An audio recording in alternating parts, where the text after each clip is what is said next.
Welcome to Shida's Talk.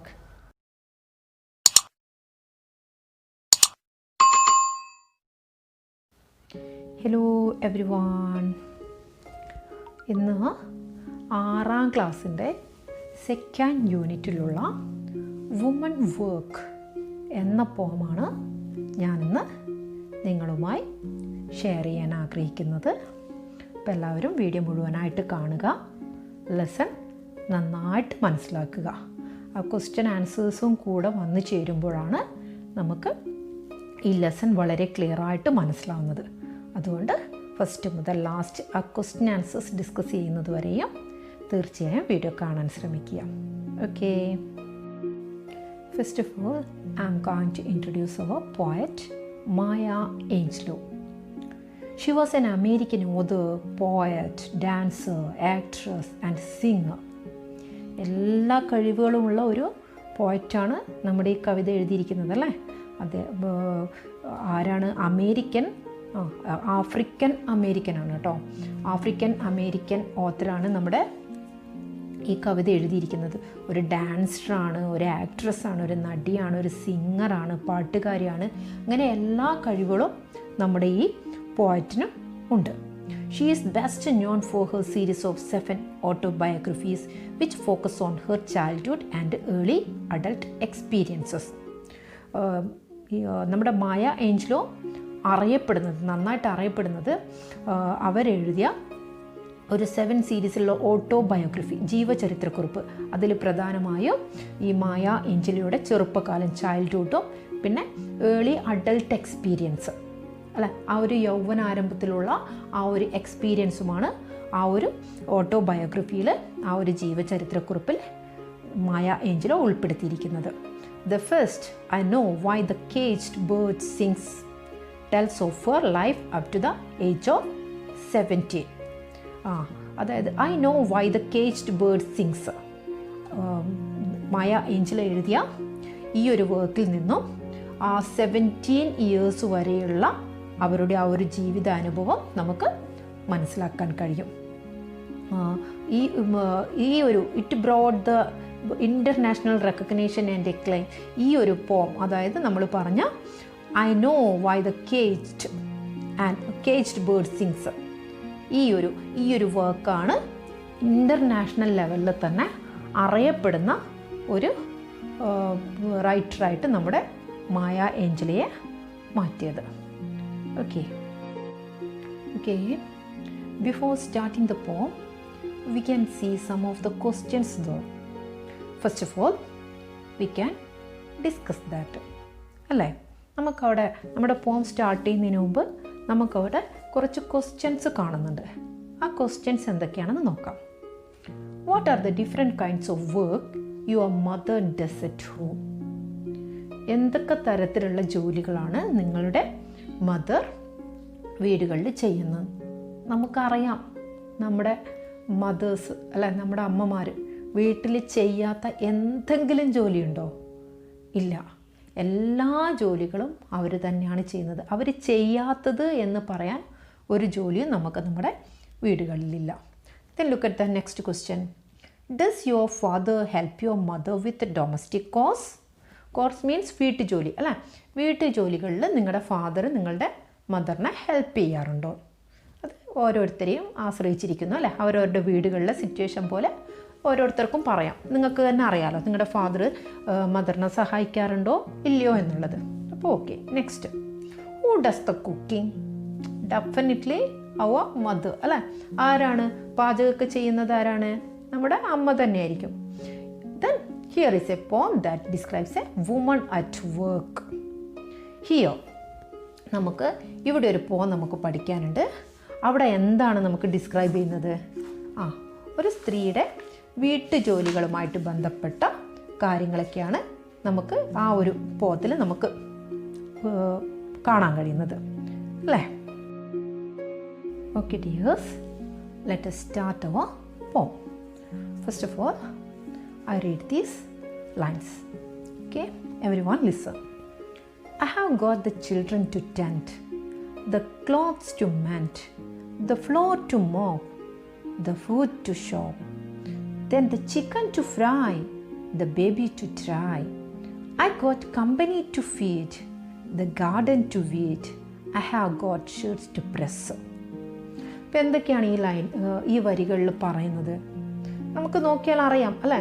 വീടുകളിൽ നമ്മുടെ mothers ചെയ്യുന്ന ജോലികൾ തന്നെയാണ് തീർച്ചയായും ഈ വരികളിലൂടെ പറയുന്നത്. I have got the children to tend. എനിക്ക് മക്കളെ എന്ത് ചെയ്യാനുണ്ട്? പരിപാലിക്കാനുണ്ട് അല്ലേ? അവരെ നന്നായിട്ട് നോക്കാനുണ്ട്. The clothes to mend. വസ്ത്രങ്ങൾ നന്നാക്കാനുണ്ട്. വസ്ത്രങ്ങൾ നന്നാക്കുക എന്ന് പറഞ്ഞാൽ എങ്ങനെയാ? കുട്ടികൾ കളിച്ച് അഴുക്കാക്കിയിട്ട വസ്ത്രങ്ങൾ എന്ത് ചെയ്യണം? നല്ല വൃത്തിയിൽ കഴുകിയെടുക്കണം. കൂടാതെ ചിലപ്പോൾ കീറിയിട്ടൊക്കെ വന്നിട്ടുണ്ടാവും അല്ലേ?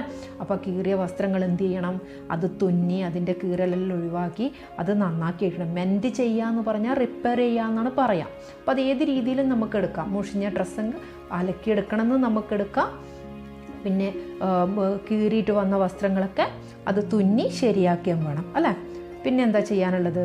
The floor to mop. നിലം തുടക്കണം. The food to shop. ഭക്ഷണങ്ങളാക്കാനുള്ള സാധനങ്ങൾ ഷോപ്പിൽ പോയി വാങ്ങിക്കണം. Then the chicken to fry. അഥവാ വാങ്ങിക്കൊണ്ടുവന്നതിൽ ചിക്കൻ ഉണ്ടെങ്കിൽ ചിക്കൻ ഫ്രൈ ചെയ്യണം. The baby to dry. എന്താണ് ബേബി ടു ഡ്രൈ? കുട്ടിയെ ഉണക്കണം എന്നാണോ? വെയിലത്ത് വെച്ച് കുട്ടിയെ ഉണക്കണം എന്നാണോ? No now. കുട്ടിയെ കുളിപ്പിച്ച് കഴിഞ്ഞാൽ എന്ത് ചെയ്യണം? വെള്ളമൊക്കെ ഒപ്പിയെടുത്ത് കുട്ടിയെ ഡ്രൈ ആക്കണം അല്ലേ? അപ്പോൾ ചെറിയ കുട്ടികളൊക്കെ നമ്മൾ അങ്ങനെ ചെയ്യുന്ന കാണാറുണ്ട് അല്ലേ? ഓക്കെ. പിന്നെയോ I got company to feed. Yes, I got company to feed means ഇവിടെ നമുക്ക് ഗസ്റ്റ് ആരെങ്കിലും വരികയാണെങ്കിൽ അവർക്ക് എന്ത് ചെയ്യണം? അവർക്ക് നല്ല ഭക്ഷണങ്ങളൊക്കെ ഉണ്ടാക്കി കൊടുക്കണം. The garden to weed. ഗാർഡനും പരിപാലിക്കണം. എന്ത് ചെയ്യണം? ഗാർഡനിൽ ചിലപ്പോൾ നമ്മുടെ പൂന്തോട്ടത്തിൽ അല്ലെ മറ്റ് പുല്ലുകളും മറ്റ് കളകൾ എന്ന് പറയും നമ്മൾ. നമുക്ക് ആവശ്യമില്ലാത്ത കുറേ ചെറിയ ചെറിയ ചെടികളൊക്കെ വളർന്നു വരും. അപ്പം മൊത്തം ഒരു കാട് പോലെയാവും. അപ്പം നമ്മൾ എന്ത് ചെയ്യാറുണ്ട്? ആവശ്യമില്ലാത്ത പുല്ലുകളൊക്കെ നമ്മുടെ പൂന്തോട്ടത്തിൽ നിന്ന് നമ്മൾ മാറ്റാറുണ്ട് അല്ലേ? നമ്മൾ എന്ത് ചെയ്യും? അതിനെയൊക്കെ കള പറിച്ചെടുക്കുക എന്ന് പറയും. ആവശ്യമില്ലാത്ത ചെടികളൊക്കെ ആവശ്യമില്ലാത്ത പുല്ലുകളെയും ഒക്കെ നമ്മൾ പറിച്ചെടുക്കാറുണ്ട്. അപ്പം ആ ഗാർഡൻ ആ രീതിയിൽ മെയിൻറ്റെയിൻ ചെയ്യണം. I have got shirts to press. Here എന്താ പറയുന്നത്? ഷർട്ടൊക്കെ പ്രസ് ചെയ്യുക മീൻസ് അയേൺ ചെയ്യണം. അതായത് വസ്ത്രങ്ങളൊക്കെ എന്ത് ചെയ്യാനുണ്ട്? അയേൺ ചെയ്യാനുണ്ട്. അതൊക്കെയാണ് ഈ ഒരു വരികളിൽ പറയുന്നത്. Then we can look at the next stanza. Okay dears, look at the next 4 lines. The tongs to dress, the cane to be cut. I gotta clean up this heart, then see about the sick and the cotton to pick. The tots means very young child. അപ്പോൾ ചെറിയ കുട്ടികൾക്ക് എന്ത് ചെയ്ത് കൊടുക്കാനുണ്ട്? To dress, അവർക്ക് dress ഇട്ട് കൊടുക്കണം. The cane to be cut. Cane means sugar cane, കരിമ്പ് അല്ലേ? അപ്പോൾ കരിമ്പ് എന്ത് ചെയ്യണം? കട്ട് ചെയ്യണം. ചിലപ്പോൾ അവർക്ക് എന്തുണ്ടാവാം? കരിമ്പ് കൃഷി ഉണ്ടാവാം അല്ലേ? അപ്പോൾ അത് കട്ട് ചെയ്ത് അതിൻ്റെ സമയമാകുമ്പോൾ അത് കട്ട് ചെയ്തെടുക്കണം. നമുക്കിവിടെ ഓരോ കാലാവസ്ഥക്കനുസരിച്ചിട്ട് ഓരോ രാജ്യത്ത് അവരുടേതായ കൃഷികൾ ഉണ്ടാവാം. നമ്മളിവിടെ കൂടുതലും പാഡി, നെല്ലാണ് കൃഷി ചെയ്യുന്നത് അല്ലേ? അപ്പോൾ അവർക്ക് കരിമ്പ് ഓരോ പോയിറ്റും എഴുതുന്നത് അവരുടെ രാജ്യത്തിൻ്റെ ആ ഒരു രീതിയിലുള്ള കൾച്ചർ ലെവലിലായിരിക്കും കാര്യങ്ങൾ ഉണ്ടാവുക അല്ല? അപ്പോൾ ഇവിടെ എന്ത് ചെയ്യണം? കരിമ്പ് കൃഷി ഉണ്ടാവുമ്പോൾ അത് കട്ട് ചെയ്യണം. I gotta clean up this hut. Gotta means have got to അല്ലേ? A slang for have got to. അതിനെ നമ്മൾ കൊളോക്കിയലായിട്ട് പെട്ടെന്ന് പറയുമ്പോഴാണ് ഗോട്ട. നമ്മളിപ്പോൾ മലയാളം തന്നെ ചിലപ്പോൾ എഴുതി വെക്കുന്നത് പോലെയല്ലല്ലോ. നമ്മൾ സ്പീഡായിട്ട് നമ്മൾ കാര്യങ്ങൾ പറയുമ്പോൾ നമ്മുടെ സംസാര ഭാഷയിൽ മാറ്റങ്ങളുണ്ടല്ലോ.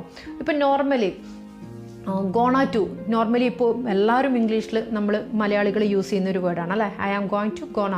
അപ്പോൾ അതേപോലെ തന്നെയാണ് ഇവിടെ ഹാവ് ഗോട്ട് ടു ആണ് ഐ ഗോട്ട എന്ന് ഇവിടെ പറയുന്നത്. Okay, I have to clean up this hut. I have got to clean up this hut. എനിക്ക് വീട് എന്ത് ചെയ്യാണ്ട്? ഈ ഹട്ട് മീൻസ് കുടിലാണ്. ഓക്കെ, അപ്പോൾ എനിക്ക് കുടിൽ, അതായത് ആ സ്ത്രീയുടെ വീട് എനിക്ക് ക്ലീൻ ചെയ്യാനുണ്ട്. ദെൻ സീ അബൌട്ട് ദ സിക്ക്.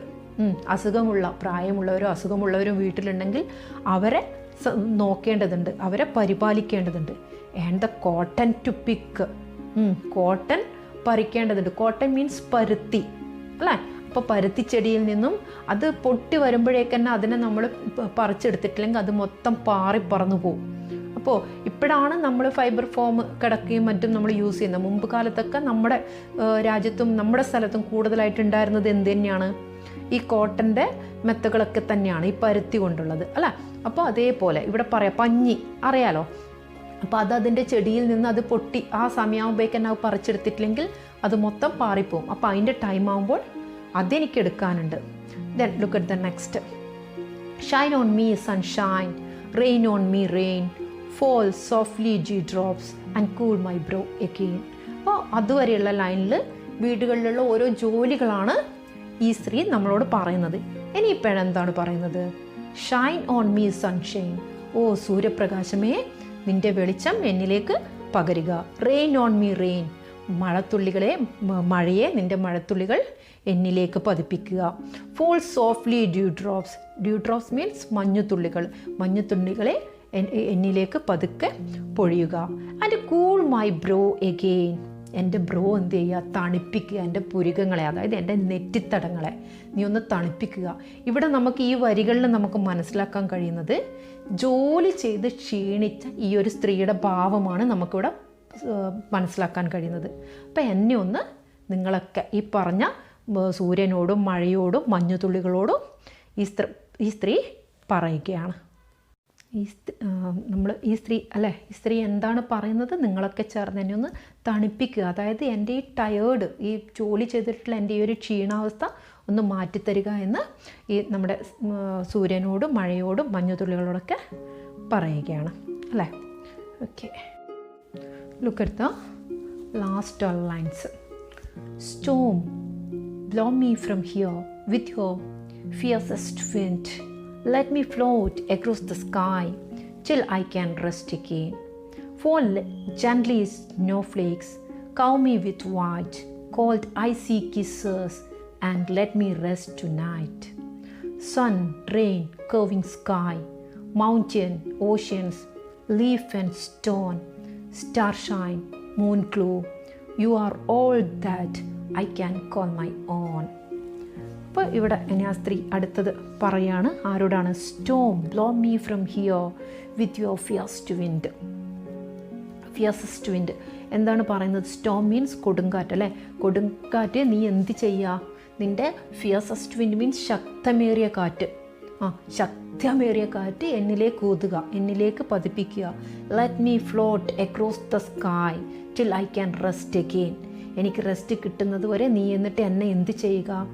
ആകാശത്തിനപ്പുറത്തേക്ക് പറത്തുക, എന്നെ ഉയർത്തിക്കൊണ്ടുപോകുക ആകാശത്തിനപ്പുറത്തേക്ക്, എനിക്ക് റെസ്റ്റ് കിട്ടുന്നത് വരെ. ആരോടാണ് പറയുന്നത്? ചുഴലിക്കാറ്റിനോട്, കൊടുങ്കാറ്റിനോടാണ് പറയുന്നത്. നിൻ്റെ ഏറ്റവും ശക്തിയേറിയ കാറ്റുകൊണ്ട് നീ എന്നെ ആകാശത്തേക്ക് പറത്തി എനിക്ക് അവിടെ എന്ത് തരിക? എനിക്ക് റെസ്റ്റ് കിട്ടുന്നത് വരെ, കുറച്ച് സമയം എനിക്ക് റെസ്റ്റ് കിട്ടുന്നത് വരെ നീ എന്നെ അവിടത്തേക്ക് പറത്തി കൊണ്ടുപോവുക. അടുത്ത ലൈനിൽ എന്താണ് പറഞ്ഞിരിക്കുന്നത്? Fall gently snowflakes, cover me with white cold icy kisses and let me rest tonight. Snowflakes, മഞ്ഞുകട്ടകളോടാണ് പറയുന്നത്. മഞ്ഞുകട്ടകൾ നിങ്ങൾ പതുക്കെ എന്നിലേക്ക് പതിച്ചിട്ട് എന്ത് ചെയ്യുക?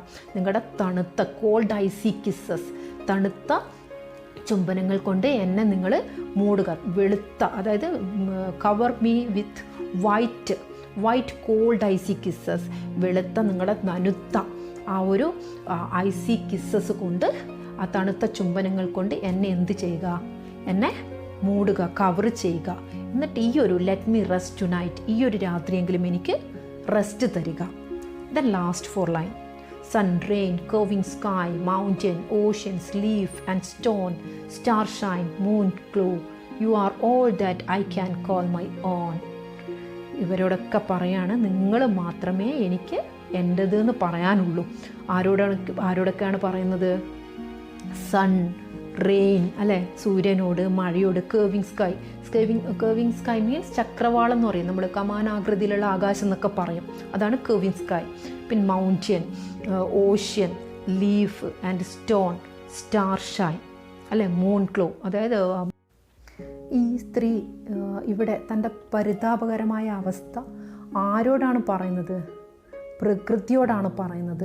നമ്മുടെ പ്രകൃതിയിലുള്ള സൂര്യനോടും മഴയോടും നമ്മുടെ അർദ്ധവൃത്താകൃതിയിലുള്ള ആകാശം അല്ലേ, അതിനോടും കുന്നുകളോടും കടലുകളോടും സമുദ്രങ്ങളോടും ഇലകളോടും കല്ലുകളോടും പ്രകൃതിയിലുള്ള എല്ലാ വസ്തുക്കളോടുമാണ് തൻ്റെ പരിതാപകരമായ അവസ്ഥ ഇവിടെ പറയുന്നത്.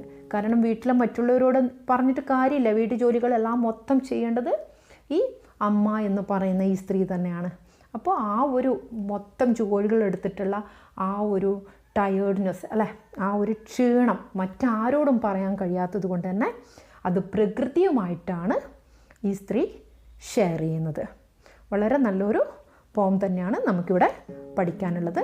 ഇനി ഈ പാഠഭാഗമായിട്ട് വരുന്ന ആ ഒരു ലെറ്റ്സ് റീവിസിറ്റിലുള്ള ഒരു 5 ക്വസ്റ്റ്യൻസിനും കൂടെ നമുക്ക് നോക്കാം. Okay, look at the first question. Who is the speaker of the poem? A woman is the speaker of the poem. ഇതിൽ സ്പീക്കർ ആരാണ്? ഒരു വുമൺ ആണ് അല്ലേ. ആ woman may be housewife or mother, ആരും ആയിരിക്കാം. ഒരു ഹൗസ് വൈഫ് ആയിരിക്കാം, അല്ലെങ്കിൽ ഒരു അമ്മയായിരിക്കാം, ആരുമായിരിക്കാം. ഈ പോയത്തിലുള്ള സ്പീക്കർ എന്ന് പറയുന്നത് ഒരു വുമൺ ആണ്. Okay, look at the second question. Is the woman really happy to do her household chores? Mention the lines from the poem which support your answer. എന്താ question? എന്താ? വീട്ടു ജോലികൾ ചെയ്യുന്നതിൽ ആ സ്ത്രീ ശരിക്കും സന്തോഷവതിയാണോ? നിങ്ങളുടെ ആൻസറിനെ സപ്പോർട്ട് ചെയ്യുന്ന ലൈൻസ് ഏതാണെന്ന് കൂടി നമ്മൾ എടുത്തെഴുതണം. അപ്പോൾ നമുക്ക് ഈ പോയം വെച്ച് വളരെ ക്ലിയർ ആയിട്ട് നമുക്ക് എന്ത് എഴുതാം? No, the woman is not happy about doing the household course.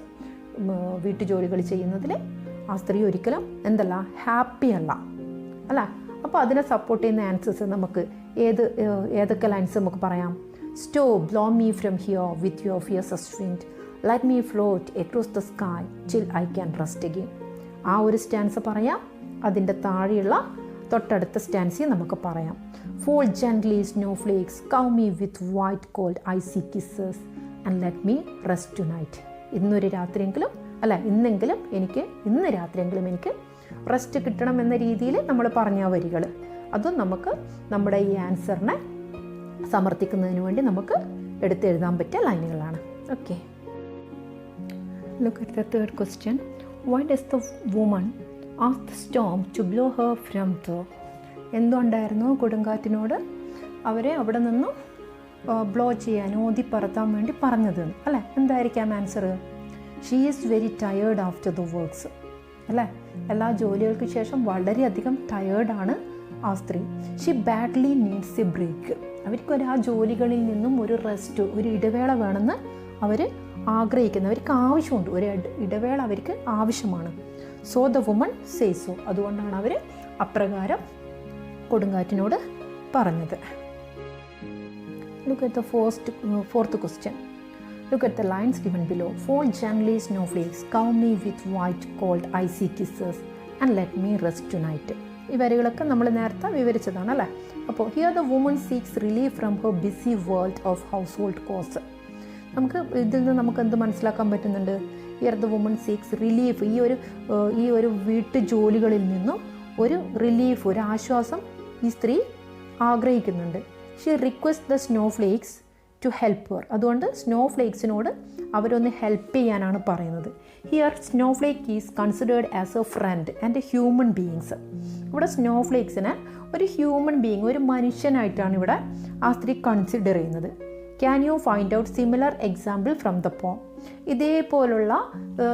ഇതേപോലെ സാമ്യമുള്ള എക്സാമ്പിൾസ് നിങ്ങൾക്ക് ഈ പോയത്തിൽ നിന്നും എടുത്തെഴുതാൻ കഴിയുമോ എന്നാണ് ചോദിക്കുന്നത്. അപ്പോൾ ഇവിടെ നമ്മൾ സ്നോഫ്ലേക്സിനെ മാത്രമൊന്നല്ല, ഈ സ്ത്രീ മറ്റുള്ള നമ്മുടെ പ്രകൃതി, ലാസ്റ്റ് ലൈൻ അല്ലേ, last 4 line, sun, rain, curving sky, mountain, oceans, leaf and stone, star shine, moon glow.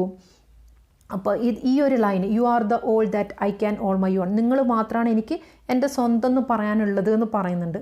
അപ്പോൾ ഇവിടെ ഇതിനെയൊക്കെ ഈ സ്ത്രീയും ഇതേപോലെ ഫ്രണ്ടായിട്ടും ഒരു ഹ്യൂമൻ ബീയിങ് ക്വാളിറ്റി അവിടെ നൽകുകയാണ് ചെയ്യുന്നത് അല്ലേ.